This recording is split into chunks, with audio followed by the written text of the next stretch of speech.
Welcome, listeners, to another episode of Fast Food Horror. Where is he? Where is EJ? EJ? That breather is probably in the living room. He's probably upstairs. Oh, I wonder what that boy is doing. EJ! EJ, where are you? Igor, what are you doing up here? I didn't even hear you come upstairs from the dungeon. EJ, we're supposed to be recording a new episode for the listeners. What have you been doing? Oh, I'm sorry. You know that podcast you introduced me to, the Two Crows podcast? I've been binge listening ever since. You've been listening without me? Oh, don't worry, it's an anthology series. There are so many episodes to listen to, and I just skipped ahead a few. I didn't think it would matter. You're cheating on me with another podcast we're supposed to be listening to together? I'm sorry. I'll stop right now. We're supposed to record, right? They just cover so many great topics. They just did a special episode on the alien bodies that were carted out in front of the Mexican Congress. Then they did an episode on Lavinia Fisher, the first ever female serial killer. Just so many cool topics. I'm sorry. I'll stop. But Igor, I found out something today.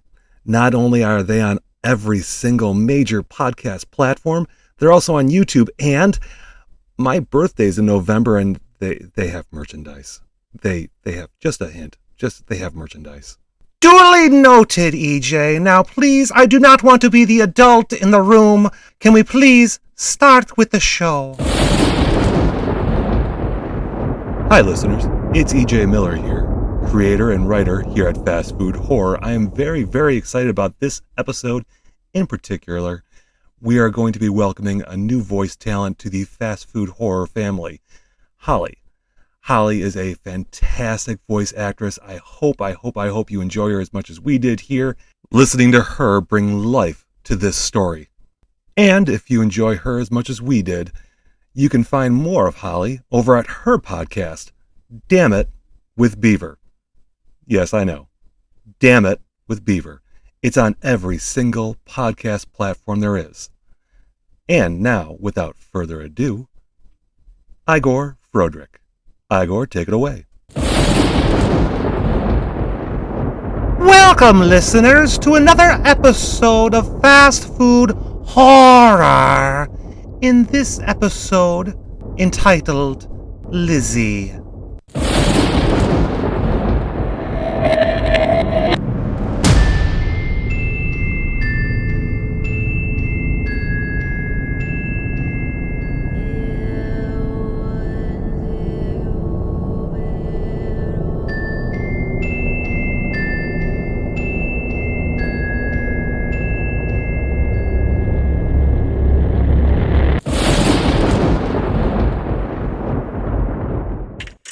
It's not her fault. It's not her fault. It's not her fault. It's not Gracie's fault. She couldn't have known. No one could have known. I can't believe. I still can't believe that everything's happened. Everything that has happened to us in the last 12 hours. It's all because of Lizzy. I'm sorry. Stop! Stop saying that! Oh, God. Now I'm talking to it. Yesterday was such a rainy day. We were struggling with something to do, all of us, but not have it cost an arm and a leg. My husband Marcos came up with this idea to go to this mall on the other side of the county, the Western Hills Mall. It's kind of empty, so no big crowds to worry about, especially with our 4 young ones all under the age of 9. It has some unique and different stores, shops, and vendors. A food court with all the requisite fast food establishments. Even a discount movie theater that shows old movies for $2 a ticket. We were really looking forward to showing the kids Snow White and the Seven Dwarfs on that big screen. Marcos had the kids very excited to see it, but I think he was more excited than they were. And they have an honest-to-goodness arcade. 2 stories of mall to explore. It was going to be such fun on what was a rather gloomy, rainy day. We started at one end and walked from store to store, rode the elevator and the escalator multiple times like they were carnival rides. We got lunch, saw Snow White and the Seven Dwarfs, the kids giggling at Dopey the whole way through, Marcos laughing a little too hard. He's such a child. Each of these kids found cute little toys. I even won a teddy bear at the claw machine in the arcade. At the far end of the mall, we found this gem of a store, the Everything Emporium. It was in one of those large box store spaces. Someone had come in and cleaned it up and leased small spots within to vendors of all kinds, selling everything and anything. Part large craft fair, part antique store, part flea market. It was cool. Just like walk around and see all the things and oddities. Some brought back fond memories of our childhood. Toys and comic books and board games and gaming consoles, movies posters and books, gadgets from the 70s and 60s and beyond, vintage clothing, sculptures, artwork, military pieces, lamps, furnitures from yesteryear, just aisle upon aisle, the labyrinth that was the Everything Emporium. We were almost finished touring the store when we heard Gracie squeal with delight. We watched as she scooped up an antique doll and clutched it in an embrace to her heart. Marcos and I smiled at each other as we joined Grace and the rest of our brood, who had excitingly gathered around their sister. Grace looked up beaming at us and showing her find. It was one of those porcelain dolls from early in the last century. Describing it as previously loved would have been an understatement. Its dress was no longer white, but an aged and stained yellow with small tears and holes here and there. Its once golden hair was a more mustard yellow and no longer combed in its bonnet-covered pigtails. Its porcelain face was scuffed with a small crack along the right cheek. The only part of the doll that was still bright was its lips and cheeks of red apple, which, against its other dull and aged colors, made it look more like blood. I tried to be very supportive and, well, lied about how beautiful it was. While Marcos bent to her level and fingered gently the price tag, Marcos made eye contact with me and mouthed, $100. That was way more than we had in our doll budget, especially one in such poor condition. It hurt to look our little blonde, blue-eyed girl, who had so much hope and love in her eyes for this doll that had seen better times. But I explained to her that it was way too expensive. Maybe for Christmas. Marcos gently scooped her up in his arms, gave her a kiss on her forehead, and our troop bid farewell to the Everything Emporium, leaving the creepy doll behind on a shelf amongst the other oddities. It was, all things considered, a good day. Everyone had fun. A day of memories made. We piled into our minivan and made it onto the highway heading home. The kids talked excitedly and giggled about their day when we heard a new voice come from the rear of the vehicle. I'm sorry. And then there was an audible bang from both sides of the vehicle, followed by the front of the car lurching forward. We had a flat. We had 2 flats, both front tires. Marcos safely guided the car to the side of the highway, and we both looked behind us to check on the kids. We were greeted by 5 smiling faces. 5, not 4. There was Devin, Madeline, Liv, and Grace. And seated next to Grace, buckled in tight, was that doll. Marcos and I exchanged looks, confused, because we had left the doll on the shelf in the store. Marcos had immediately scooped up Grace, and we had left. So how did the doll end up here? Which one of our children had purloined the doll for their sister? Marcos said he was going to call AAA since we had only one spare tire. My unspoken job now was to Sherlock how the doll made it here. I didn't want to accuse because, well, I knew that would not go well. Liv was far too young to have committed this crime, so that left Devin or Madeline. I just asked the group how the doll made it here, but they all stuck to the same story. When they got in the van, the doll was in the stroller that was secured in between the middle seats, and no one would give an inch as to how it got in the stroller. It was just there. 2 hours later, many a game of I Spy and episodes of SpongeBob on our phones, we were back on the road, and I was no closer to finding out how that doll made it into the car. Due to the late hour, we decided we'd come back tomorrow to return the doll as we had not purchased it. We pulled into our driveway just before 6 p.m. Everyone with their small treasures they got at the mall, Grace clutching her doll to her chest, my mind still trying to figure out how it got into the stroller while thinking what was the easiest thing to make for dinner. Probably pancakes. Marcos quickly jogged ahead of us up the driveway. I heard him exclaim as he reached the gate, "No, I'm sure I locked it."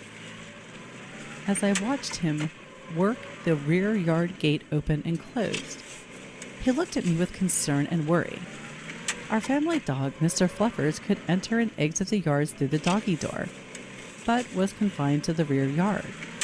We always made sure to lock the rear gate to prevent him from getting loose, the fear always being he'd wander down the street, and it's a busy main road, so... "Oh no, look," Marcus whispered, looking in the distance behind me. I turned to see the telltale flashing emergency lights coming from the main road. I tried to reassure him it wasn't Mr. Fluffers, but that he should go check. He kissed me on the cheek and set off down the driveway and out of sight towards the main road at a brisk jog. I ushered the kids into the house, and as Grace passed, I heard a thin voice. I'm sorry. I stopped Grace and asked what she had said. Grace said it wasn't her. It was Lizzy. "Lizzy?" I asked. Grace hugged her doll even tighter and said it was her doll's name, and Lizzy was sorry. Before I could ask anything further, she quickly dashed into the house. 30 minutes later, with the smell of pancakes and maple syrup filling the kitchen, Marcos came through the door, eyes red-rimmed. My heart fell. He reported that Mr. Fluffers had made it out of the yard and made it down the main road. The flashing lights were for him. We hugged, and we discussed how we were going to break the news to the kids. The issue of Lizzy was pushed back in our minds until we heard a bang from the upstairs bedroom and a sharp cry. We both ran upstairs to find Madeline lying on the floor in a heap of tears, while Grace was seated in the corner clutching Lizzy. Devin had dashed in behind us. Liv explained that Madeline was on her top bunk when she fell. Through tears, though, Madeline said she felt someone push her. When we sat Madeline up, we could see her collarbone was drastically out of place and probably broken. Grace said nothing, just sat there with her head down, clutching her doll. I scooped Madeline up gently and followed Marcos out of the room. As we did, we heard a thin voice from the corner of the room. I'm sorry. I turned and handed Madeline to Marcos. told him to bring her down to the van, and I'll be there in a second to take her to the emergency room. After everyone left the room, I got down to Grace's level. Honey, I asked, did you push Madeline off the bunk bed? Gracie frantically shook her head no. Did Liv push your sister off the bunk bed?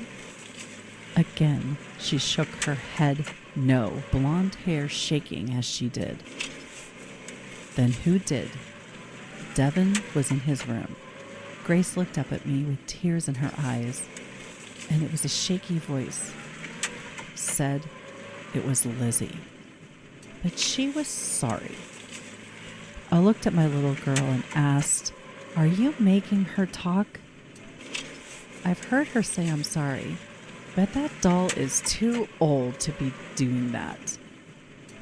I asked to see the doll. I worked it over in my hands this way, that way, feeling for any kind of mechanism within the doll, and there was nothing.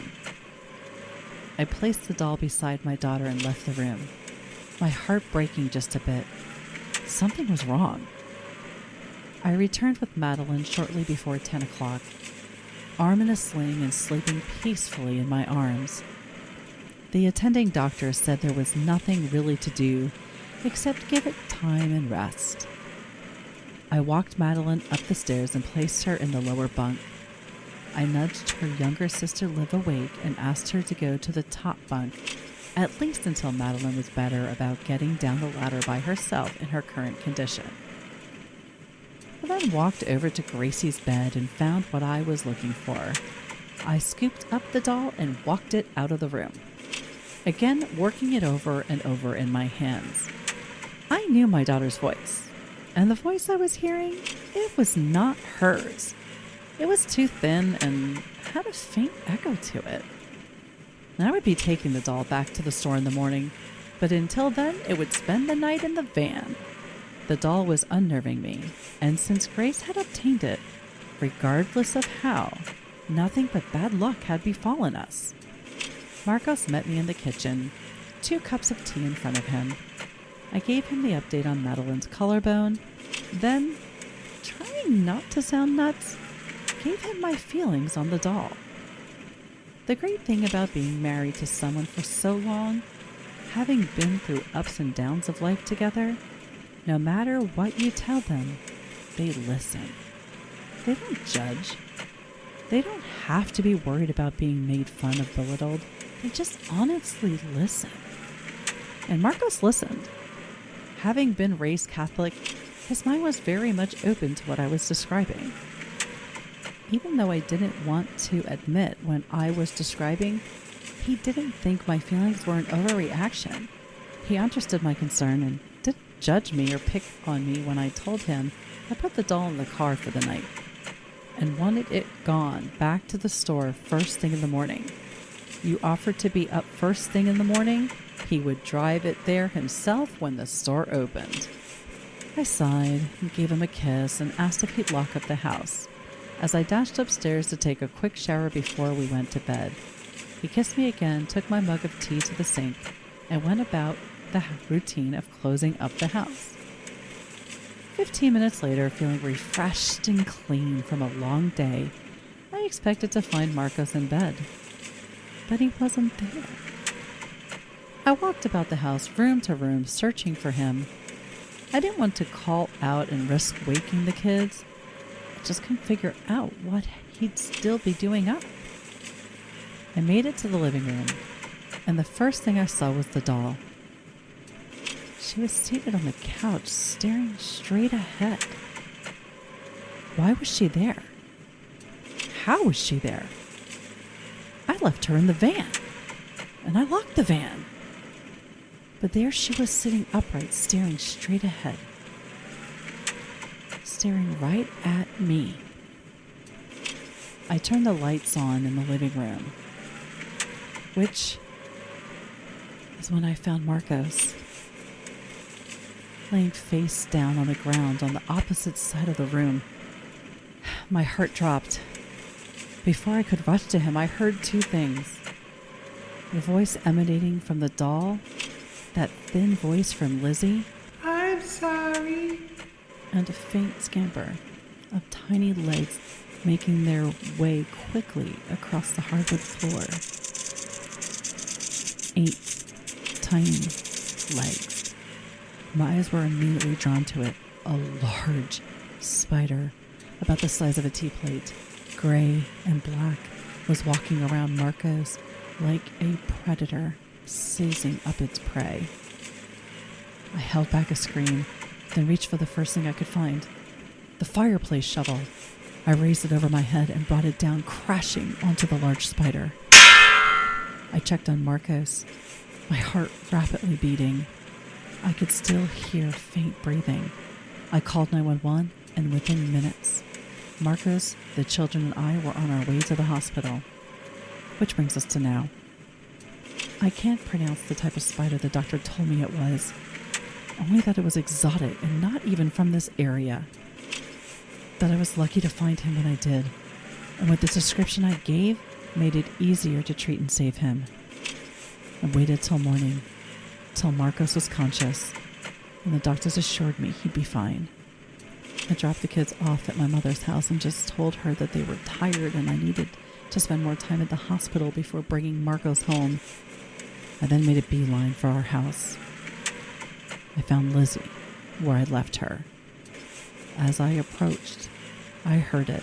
I'm sorry. I was fighting back the urge to engage with it, to talk to it, to let it alone, blame it. But it was the only answer. I hustled into the car and, well, here I am, pulling into the Western Hills Mall parking lot. Lucky for me, the Everything Emporium is just right by that entrance, just down the hall, and no. It was open the other day. How is it closed and empty? How? Ma'am, can I help you? Are you all right? The Everything Emporium?